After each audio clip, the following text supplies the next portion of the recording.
guys, it's Bubbly. Welcome back to the channel, and today we are doing another episode of Base Game Plus, and this week's plus is the Cool Kitchen Stuff Pack.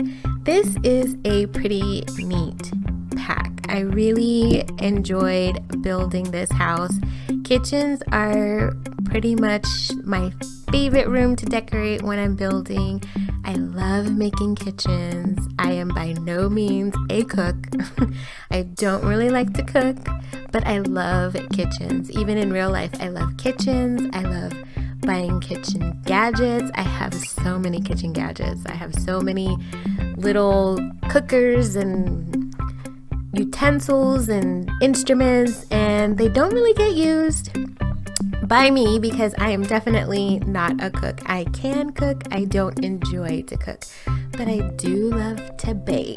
I am definitely a baker, but I do enjoy building kitchens in The Sims, so I was pretty excited about this one. This pack is pretty cool, but I think there could have been a bit more cool things in the pack to kind of go with the name Cool Kitchen Stuff. I don't know, I think I was expecting a bit more. When I build, I normally don't pay a ton of attention to what pack things are coming from. I probably should, so I can, have an easier time of finding the things that I'm looking for. But I just kind of scroll through the catalog with everything, like all the all category, to pick out the things that I want. I know specific items that I use frequently, where to find those. But as far as being able to tell you from which pack things come from, I'm at a loss. I really need to brush up on that. It always amazes me when I'm watching other people who are doing builds and they're like, yeah, that's from this pack, or yeah, that's from that pack, and I'm like, oh man, I'm really slacking. But so I really wasn't too familiar with what items were exactly from this pack. But after I pulled it up and looked at everything that this pack had to offer, I was like, while the items that came in the pack were pretty nice, I was just kind of expecting a bit more because it's a cool kitchen pack. So I was expecting way more things for your kitchen, but that's just me. I did enjoy the items that were there, and I was really pleased with how this build turned out. Now, it took me quite a bit of time to build the structure of this house. I was trying to go for a more modern style home, which is really not something I normally do. I've never actually built a complete modern home, and I kind of wanted to lean towards a modern feel with this house. I'm not sure how successful I was with it. I love how it turned out, but I don't think you can necessarily call this a modern house. Maybe it has a bit of a modern flair, a bit of an industrial flair, a little bit of tradition tossed in the mix too, but I think it's a pretty good hodgepodge of different styles melded together. Comment down below and let me know what you guys think. What style of house do you think this is, and do you like it? I think it turned out pretty nice. I was happy with it. I really liked the colors that I chose for the outside of the house, and the two-tone with the richer, darker wood to accent the lighter stucco. So I thought that turned out pretty good. And on the inside of the house, I didn't really know what kind of color scheme I wanted for this house when I started the decorating portion of it. So I just did like a trial and error, putting things in, seeing if I was liking it, seeing if I was feeling it, if it was kind of vibing with the house. And I originally put in the brown wood flooring in the home, and I liked it, but it just seemed a bit off to me. So I did try the darker wood, the black wood flooring, and I like that quite a bit better. So I did end up going with that. I thought about making this like a complete black and white house, but I thought that might be a bit too extreme for the feel and look that I was going for this house, because it is a family home. And for some reason, when I think of a house that's like a black and white color scheme, I don't think of a home that might have children in it. I think of it as more of an adult friendly home or an adult style home.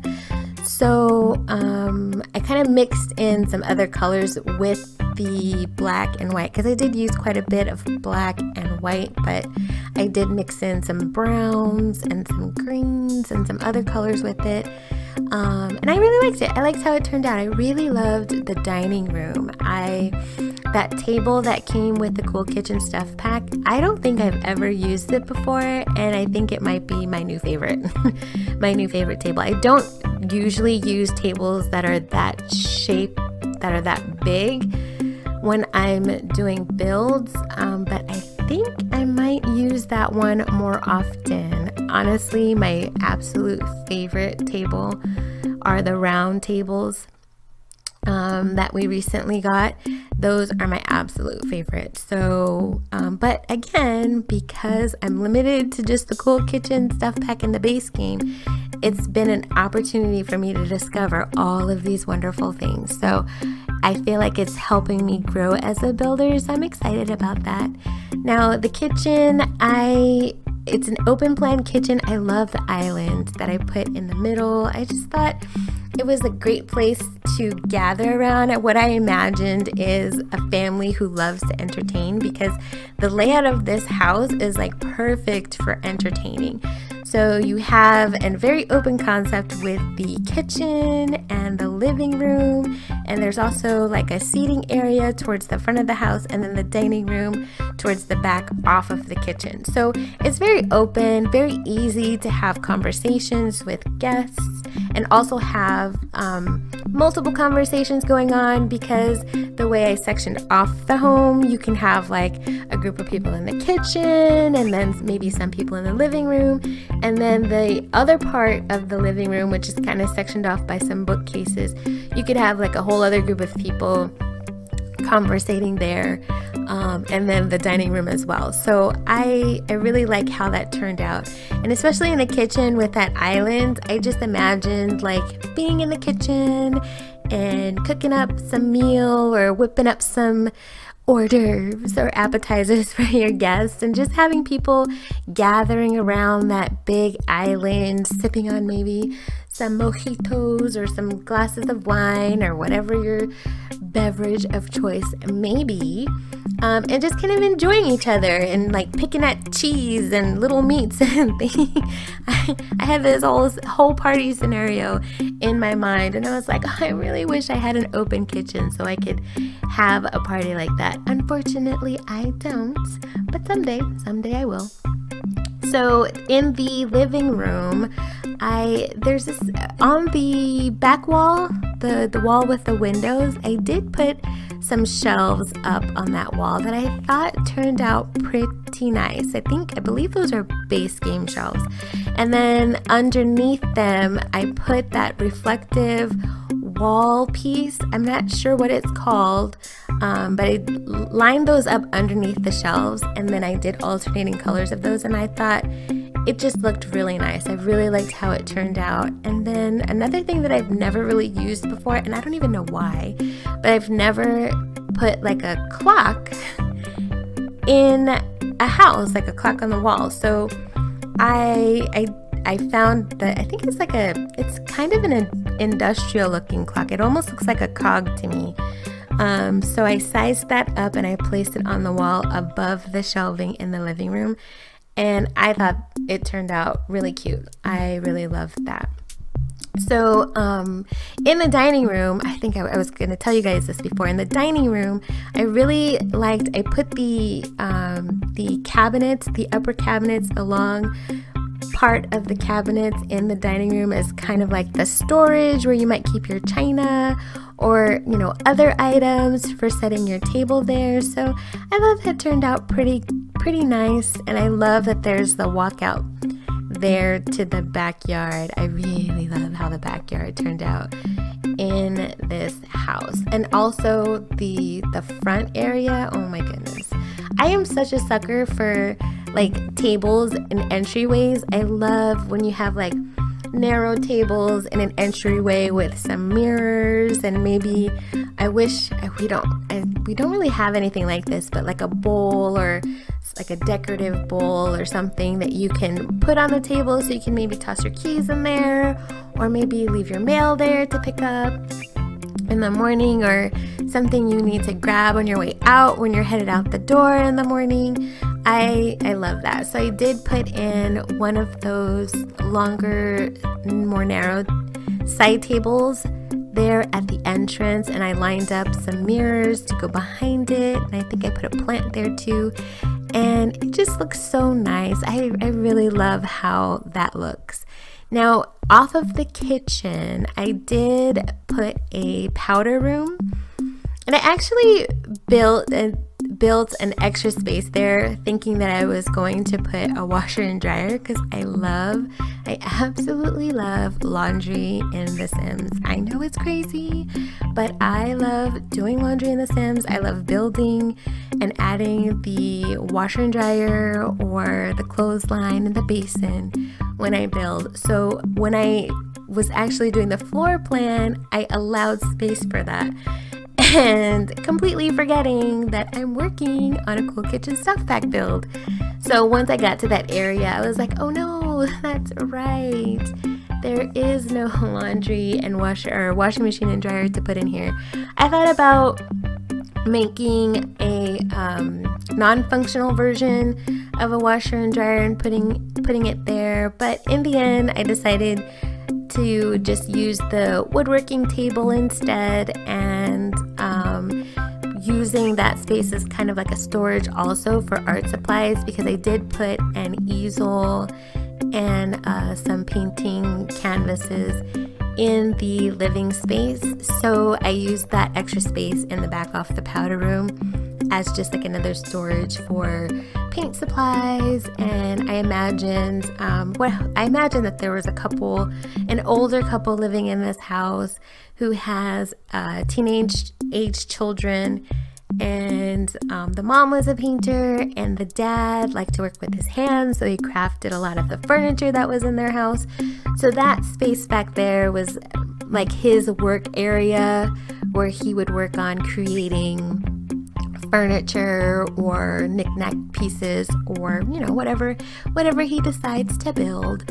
So that's what I ended up using that area for. But if you decided to download this house for your game, you could definitely switch that out and add the washer and dryer to it if you have the laundry day pack and that's something that you're interested in. You could totally do that. So I also was thinking that it would be nice to have that extra powder room downstairs. I wasn't going to put a powder room downstairs, but then I thought it would be kind of weird to have no bathroom at all on the bottom level. So I ended up just go ahead and adding that bathroom there. So I think it worked out pretty good. Now for the upstairs, I think doing the layout for the upstairs of the house is probably the quickest that I've ever done a layout for a home. I really had an idea in my mind of how I wanted this house to lay out. I did create 4 bedrooms. I did use 1 bedroom for a gym. So your Sims do have a gym in this house if they like to work out.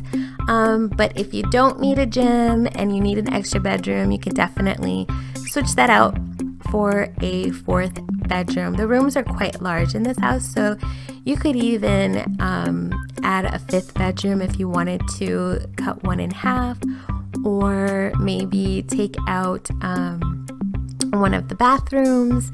You could create another bedroom there as well. The master bedroom does have an ensuite for that, and then the other 2 bedrooms have another bathroom for themselves. upstairs as well. So, and there's actually another space behind that bathroom that you could push the bathroom back into that space towards the front of it's at the front of the house actually. There's an empty space there. It looks like a room. It's big enough to be a bathroom. You could definitely move the bathroom into that space if you needed like a playroom or even like a smaller like workout space if you just wanted to put like a treadmill or something like that in there and use that other room as a bedroom. So that would work out. Now, the two other bedrooms that I made, I tend to always make a pink room because pink is my favorite color. So I usually end up with one room that is pink, and there is no exception to this house. And I really like the way this room turned out with the whites and the pink and the dark wood flooring. I thought it turned out pretty cute. So this room could be for any sim. I did not make a room specifically for children or toddlers. I just imagined that this house was a house that the family had purchased after their kids were a bit older, and they were close to going off to university, or maybe they're already adults and they're on the verge of moving out of the house completely. So that's how I imagine it, that they were kids that were older and ready or close to moving on with the next stages of their life. Now, I did leave some toys in one of the bedrooms, not so much because I thought somebody would be playing with them, more of like a nostalgia type of situation where like, oh, this was my favorite airplane and I still have it, so that kind of thing. But I really like how it turned out. So there is one room that's kind of pink, and then the other room is a more blue feel, and I really like the blue room. I love pink. The pink room is cute, love it, but the blue room I think is my favorite because the walls are like that blue and yellow, the blue that fades into the yellow, and it's kind of a darker feel to it. Not darker, but I don't know, it's just, I really liked it. I liked how it turned out. I loved how those that yellow and that blue was going together. I love how they mixed together. So in the backyard of this house, I put a pool, a small pool. There wasn't a whole lot of space, so the pool is on the smaller side, but definitely big enough for Sims to enjoy. And then I kind of built like an outdoor, almost kitchen area with the grill. So I used the larger grill, and then I put in some cabinets around the grill and also some island seating there, so somebody could be grilling up some nice fabulous steaks and you could be sitting there watching them grill them up and getting ready to eat. And then I put a couple of chairs out by the pool also, which I thought they look so cozy. I wish they were lounge chairs. Excuse me. I wish they were, chairs where you could like actually put your feet up and just relax and enjoy the sparkling water and wait for your barbecue to be ready. Unfortunately, we don't have anything like that in The Sims, and The Sims can't really lounge in chairs, but that would be really cute if they could. I also did minimal landscaping on this house. I was definitely feeling like it was not in a suburban area necessarily. Although I didn't build this house in San Myshuno, I imagined that it would be in a more urban setting, I guess would be the right way to say it, and not really a suburban home. So there isn't a whole lot of grass. I didn't do many flowers. I don't think I put any flowers at all. I did use some of the greenery, and then I built a couple of areas in the front where I just put some bushes with the white flowers on them. I was gonna put some of those longer green hedges in there. I shrunk them down to set them in there, but I really wasn't liking how it turned out, so I ended up removing those and just filling it all with the white bushes, or the bushes with the little white flowers on it. So the screenshots are about to come up, so I really hope you guys enjoyed this build. I hope you enjoyed the video. Comment down below and let me know which pack I should use next. And let me know if you like this build. Let me know how I did. Give me a thumbs up, and I hope to see you guys in the next video. Thanks for watching. Bye guys.